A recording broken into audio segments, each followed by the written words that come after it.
পাবলোকেও লোকে বলতো, তাকে দিয়ে হবে না কিছুই। নীরদার তাতে কিছু যায় আসে না।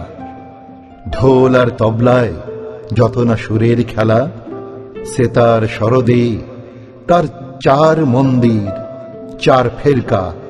তাই তোমাকে বলি হে অনুজ, তুমি বুদ্ধি খোলার প্যাঁচের সূত্র মুখস্থ করতে থাকো। আমি আমার গন্তব্যে পৌঁছে গেলে হয়তো সেদিন বুঝলে বুঝতেও পারো, নতুবা বিফল হবে আজকের সাধের জনম তোমার।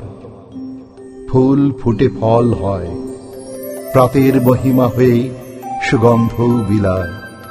বাতাস যদি না হয় প্রবহমান, তৈল কিংবা সুপারিশ না যদি থাকে বিদ্যমান, বিন্যাসে ও প্রকরণে গতানুগতিক হলেও এক রৈখিকতার কাল কাটাবে এমন সাধ্য কার?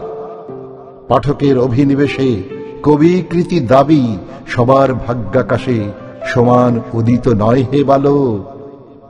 তাই পথের ধূম্রজাল পেরিয়ে যেতে মূল্যবান পাথরের সাথে লেপ্টে থাকে যে আকর বেনিয়া, আলোচকের চক্কর পেরুতে কাটে যার নিদাঘ সময়, তার কতটুকু বোঝো তুমি? না জানে তোমার যমজ।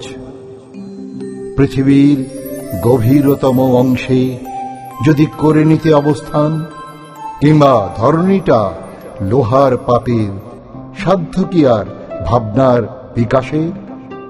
তাই বলি কি, পরচিন্তায় সময় পতন নিতান্তই গর্হিত কাজ।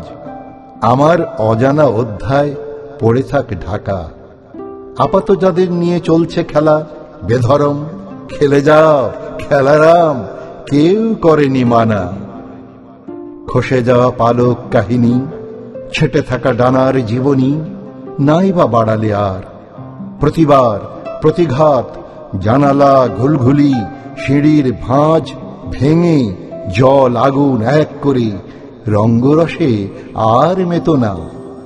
মনে রেখো, অতীত বর্তমান ভবিষ্যৎ অবিচ্ছেদ্য সম্পর্ক যুক্ত। সময় যদি করে দুঃসময়কে বন্দী, আর নিরক্ষর জ্যোৎস্নার রাত পোহালে ফুলে ফেপে কলাগাছ ক্ষমতার প্রতারক। বিরুপ্ত অপশক্তি নিদারুণ পক্ষাঘাতের। তুমি দেখে নিও, আমি তখন দাঁড়াবই আমার প্রিয় সততায়, পূর্ণ নিষ্ঠায়। আর তখন উচ্চারিত বহুবিধ অবজ্ঞা ওকে দিয়ে হবে না কিছু, এ কেবল নিছক কথার কথা।